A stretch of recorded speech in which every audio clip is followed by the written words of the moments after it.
Hey, welcome back to the Pittsburgh Sports 365 official podcast here on YouTube and our group on Facebook, which I might add that I'm not allowed to utilize because Facebook got me in them virtual handcuffs again. You know, speak the truth on some social media platforms and you will be stifled. What do they call it? What the hell do they call that? Oh, well, anyway. They got me shut down, so I'm not able to use the groups for another 36 to 48 hours because I seen a video of a child spitting on somebody, an adult, an elderly lady. And I said, quote, if that was my child, I would have yoked him up and gave him a slap.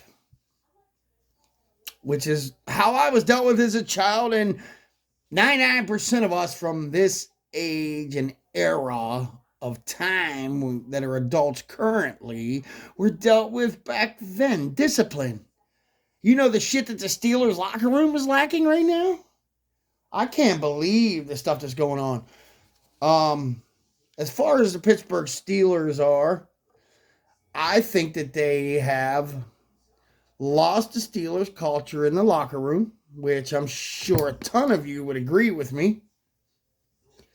They have nobody that's willing to grab other players up by the neck and smack them around if necessary. It seems like George Pickens is going down the same avenue that AB went down. I get his frustrations. He's a good player. It is what it is. But when Jaylen Warren's running for the goal line, and instead of blocking, you jump over the defender that's diving for him instead of throwing a block, you are not the Steelers' way. You're not the Pittsburgh culture. In my mind, players like that should be traded, cut, or sent packing. The great receivers in Pittsburgh always blocked. And even though Juju was annoying, I'll give him that. He threw blocks like crazy. And at first, George Pickens did throw blocks. And now lately, he haven't done much of anything. He pouts like a toddler if he don't get the ball each and every time. Which I don't know. They are so good at drafting receivers. All the way down to the 6th round. I mean, they get them late. So if you're a receiver in Pittsburgh, it's probably a good idea to shut up and do your job. Because it wouldn't take them nothing to find another one. Obviously.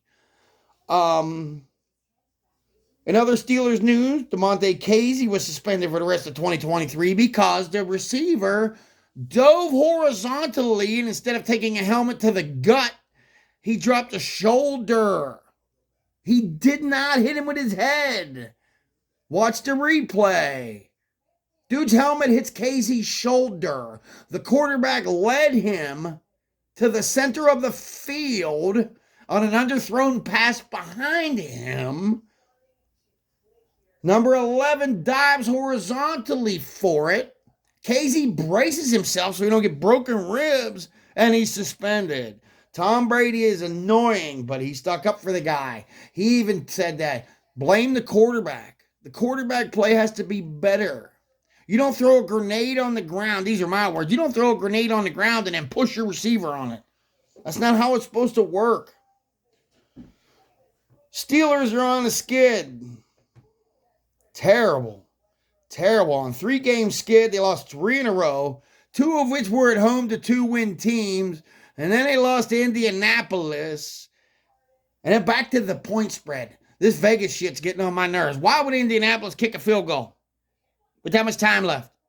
Oh, to cover the spread.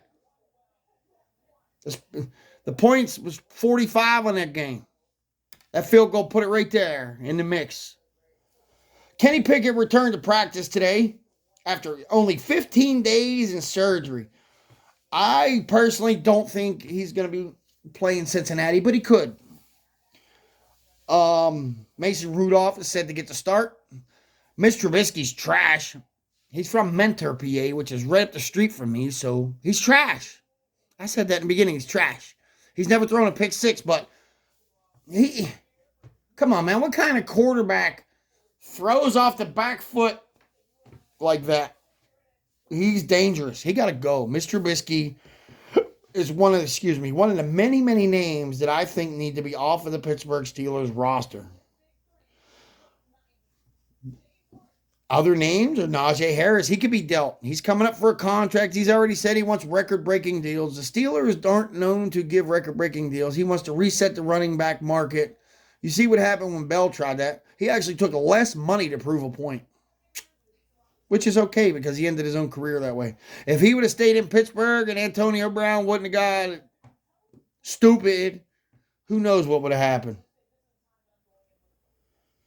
The lack of effort from Pickens and Deontay Johnson when the ball's not getting thrown directly to them is disgusting. To see them not blocking. And let's go back to that other game where Johnson didn't even try to recover the fumble. We're over that, but it's just, it's a list of things that just keep.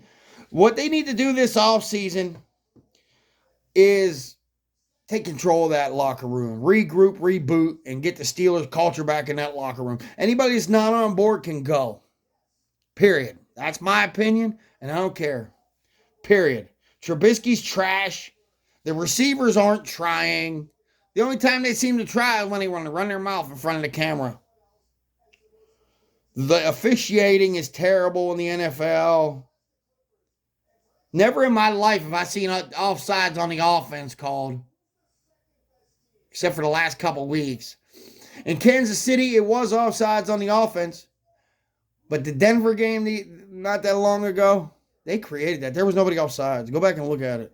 That official, he got to go. He's at the center of that. It's terrible. Terrible. I think a list of names that need to be dealt or traded or cut from Pittsburgh is Trubisky, Deontay Johnson, Mason Cole, Dan Moore, Patrick Peterson, Percy Harvin, Najee Harris. Sorry, we got number 30. And we for a backup, I'd like to see Najee there. I really would. But he's looking to reset the running back market, and they're not going to do it. I don't think they're going to do it. Before they pay any running back the kind of money that he's going to want to re-sign, he better show something. He has not lived up to what he thinks, or what they thought he was going to be, bringing in all this. You know, they thought coming in from the Crimson Tide, he was going to be this, he's going to be that. Now, mind you, he's a great running back, but he's not reset the market style player right this minute. I get so many negative comments about fire Tomlin in my inbox. Let's break that down for a second. It's like a chain of command. If you get rid of Mike Tomlin, that's fine. But you better bring in someone like Tony Dungy, Brian Flores, Jimmy Johnson. If you're not going to get a good coach like that, then forget about it. Unless you want this team to go 2 wins, 3 wins, just shut up about that. It's a chain of command issue. The receivers coach needs to appoint a receiver captain that's going to snatch people up like Hines Ward would have. Like Lynn Swann would have. Grab them and bang their head out the wall. Get their attention. There needs to be a leader of each and every group. And there needs to be a main leader on offense. I just don't see why they're always calling for Tomlin's head. They don't understand. Tomlin goes, they're instantly a 2 or 3 win team. Pittsburgh is one of them teams, like most teams like Miami, they will strip their entire team, including their head coach, and then go to like a 2-win team and then rebuild. Pittsburgh don't do that. They rebuild on the fly. They rebuild in motion. So if you want Tomlin to go, then you want Pittsburgh to be a 2 or 3 win team. That's just period. Because the coaches that are John Gruden and all that, you know, fine. You can get one of them in here. We'll see. But just because you're a veteran and you come to Pittsburgh, don't mean that you know what it's like to instill the Steelers' way of playing football. 30's a Steelers running back. He'll punch you right in your mouth, and you don't see him on the camera running his face. Good Lord. If I hear one more person say fire Mike Tomlin, I'm going to yoke. It's enough. Cut it out. They don't do that. 3 coaches in how many years? Shush. In my mind, I think that everybody around him and him, they should all share responsibility. It's not going to help to headhunt one guy. And Mendenhall bringing race into the situation, that's just stupid. I don't care what color he is. I don't care what color the players are, what color the coaches are. The color of your skin don't negate the fact that you need to do your job. If you're paid millions of dollars to do your job, to block, you need to block. If you're paid millions of dollars to snap the ball, then you need to snap it to the quarterback, not at his feet. Like, look at Philadelphia. They started out, 10-0, and they just lost 3 in a row. So, I mean, every team has issues. It's an entire situation. Everybody needs to do their job. That defense is beat up, riddled, and rotten. It's just beat. Cam Hayward's on his last leg. Everybody says they're wasting Watt, and he's going to go to another team. Do you not remember when they gave his brother millions of dollars, Derek, for nothing? Because he really didn't earn it. They did that for TJ. TJ isn't regretting what he's doing. Everybody's like, he's going to regret it, they're wasting it. No, he wants what we want. He wants the Steelers to get it together and to figure it out and fix it. The person that wants Mike Tomlin gone, the people that think that, I understand where you're coming from, but stop and take a step back and look at everything. For real. I mean, I don't think it's the answer. And if it is, you better replace him with a powerhouse. And it's just the way I see it. You know, I've never been in the pros, but I have coached locally. High school, middle school. I understand the chain of command. There's a lot more coaches in NFL football. See, in like high school, you have the head coach, the assistant head coach. You got the offensive coordinator, defensive coordinator, and some schools have special teams coaches. A lot of small schools don't. But the NFL has a receivers coach, a tight ends coach, an offensive line coach. Speaking of that, they need to dump and revamp that whole offensive line except for Broderick. I mean, you got a few. But for the most part, they need to flush it. It's gone. Trubisky is trash. He's got to go. Duck Hodges says he would come back to Pittsburgh. Cut it out. Stop overturning dirty diapers that we've already thrown in the trash. 3-3, Duck. Come on, though. It was you and Mason Rudolph, and you see which one they kept. It was fun while it lasted, dude, but, you know, I don't even like Rudolph. He's been benched. He's another Landry Jones in my eyes. And as far as that goes, backup quarterbacks are backup quarterbacks. They're expected not to lose the game. In my mind, they're really not expected to win. They're expected to run the offense.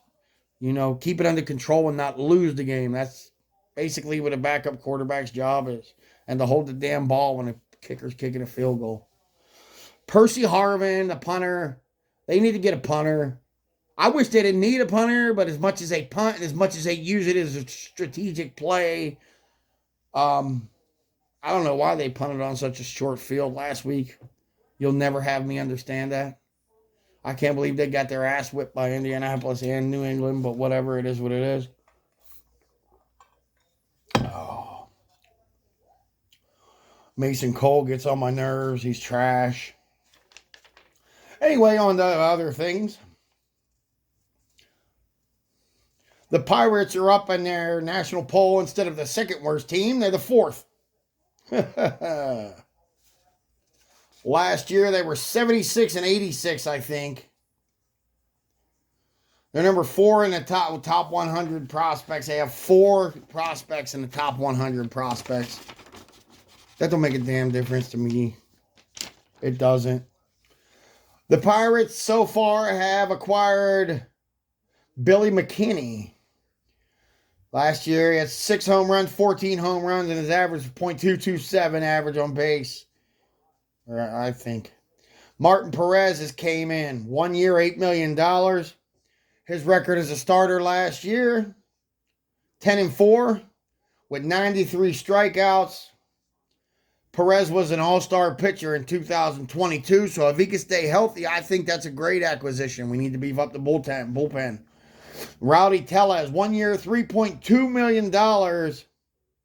Last year, he had 13 home runs, 47 RBIs, 291 percentage on base. In 2022, when he played the whole season, he had 35 home runs and 89 RBIs. 2023, he had an injury. He missed some time. The Pirates also acquired Marcos Gonzalez last year. He was 4-1 as a starter. He had 183 innings in 2022 pitched. He's a left-hand pitcher. Also, the Bucs are said to be almost in agreement to sign Andrew McCutchen. I think it's a good idea. He is the Pirates culture as of right now. I mean, we got Brian Reynolds and, we got a few of the other guys, which is great. Keibron Hayes and I don't know. They got Edward Olivares from the Royals. 12 home runs, 36 RBIs, and a .263 on base average. Back to Kutch. In 2023, his batting average was .776, which is really good. 43 RBIs, 12 home runs, and his average on base is .256. He has career home run number 299. One more, he hits the 300 club. And down to the Penguins, they just snapped a 3 or 4 game losing streak. They beat the Flower and the Wild 4-3. Peterson did his assist number 100. Another game when Malkin and Crosby both scored. They both found the net and they won. There's a high percentage when they both score points that depends when. Marc-Andre Fleury has 3 Stanley Cups, first of which came out of Pittsburgh. If they would have kept him, I really think that we would have another 1 or 2, but that stupid-ass draft that they had. Stats on the game, Crosby had 1 goal and 1 assist for 2 points. Jake Gensel had 1 goal and 1 assist for 2 points. Malkin had 1 goal, 1 assist for 2 points. Peterson had no goals, 1 assist for 2 points. What? Okay. Number 28 had 2 assists. Riley Smith had 1 goal, no assist with a point. Crosby moved up to 13th in the NHL all-time scoring. The Rangers are at the top of the Metro Division, 21 wins and 7 losses. The Penguins are 1 slot from the bottom at 14 wins and 13 losses. Not a very good year for Pittsburgh sports. Hopefully all this little bargain shopping that the Pirates are doing pays off. Was it 2018? They let I might be wrong on the year, but they brought in that stupid pitcher from Tampa, Chris, and Austin Meadows. I think he got traded, but he was lighting it up in Pittsburgh beforehand. I don't know what they're gonna do. Hopefully the Pirates figure it out. Yes, he does. My opinion on the matter is, if you want the head coach to be gone from the Pittsburgh Steelers, back to that, there's a few other things that you need to do too. That's like going to a college and firing the professor that's been there for 20 years because the students aren't paying attention. And the students aren't doing their classwork. And the students aren't completing projects. And the students aren't getting their points or, credits. There's a lot more wrong than just a head coach. If you're going to fire the professor, you can't just bring in The guy that worked at the supermarket. It don't work that way. If you're going to fire a Hall of Fame coach, now hear me out. Rich Eisen said it too. I'm not saying you're stupid, but if you're going to fire the head coach, Hall of Fame coach of a that's never had a losing season, and I know tired people are tired of hearing that, but look at it from another team's perspective. That don't work for nobody. Cleveland's fired how many coaches? And it's the first year that they've looked up. And yeah, I'm telling you, if Kenny didn't get hurt, we wouldn't have lost 3 in a row. Because although he's not an all-star, look at his record. He wins those tight games. And he started that game off looking great against the Cardinals. On the run. There's no blocking. Last time he got a concussion, it was from getting whacked. The kid's had 7 injuries, 2 concussions, and a surgery in just under 2 seasons, not even. So, you tell me why he's getting hit so hard and hit so often. He has no protection around him. You know, I hate to say that, but it's my opinion, and it's fact. Kenny is, if you look at all the other quarterbacks, second-year stats, sophomore stats, he's no worse than any of them. So a lot of them are worse. You know? In the beginning, he was throwing all these picks, and everybody's like, oh, he's throwing all these interceptions. So he cleans that up. And he don't throw those ridiculous amount of picks like Mr. Trubisky does and everybody else does that are in the same situation. He cleaned that up, and people still want him gone. Look, it's football. You can only fix like 1 or 2 things at a time. And if you're not getting blocked and you're getting slammed every time, like the football gets snapped onto your shoes, and then when you finally bring the snap in, immediately stand up. You got 2 of your own linemen standing there next to each other while 2 defensive linemen are coming at you untouched, unblocked, full speed. Listen, armchair Monday morning quarterbacks. It's the Steelers. They'll figure it out. Maybe not this year, but they will figure it out. And firing the head coach isn't the right thing to do. Sorry, but it's a chain of command. He takes responsibility because he's supposed to. Everybody's mad because we lost 3 in a row. You wanted Matt Canada fired, they fired him. Now look, they're 3-1 without Matt in Canada. Or 1-3, I'm sorry. But you got your wish and it didn't work out because although you fired the coordinator, you can't just take the playbook mid-season and throw it out the window and be like, okay, this is the new playbook. You think it's bad now? Basically, Mr. Trubisky and now Rudolph are trying to play with playbooks that are originally tweaked for Kenny Pickett. Matt Canada used the same playbooks that were tweaked for Kenny Pickett that were derived from Ben Roethlisberger's. It's not that much difference. And if they keep lining up in shotgun inside the fucking 10, I'm going to explode. Excuse my language. But it's just trash. They'll figure it out. They need to figure it out, but it just don't work like that. Sorry to say, but that's a fact. I want to thank everybody for joining me again here on Pittsburgh Sports 365 official podcast. Please feel free to like and subscribe below. And if you get a minute, please stop over to our Facebook group and join us, Yinzers only. Anybody's welcome on our YouTube channel. Thank you, and as always, stay safe. Merry Christmas. And I love you guys. Peace. Yes, sir. Have a good one. Yuletide. I said Yuletide, not Roll Tide. Calm down there, Alabama Slammer. Bye-bye now.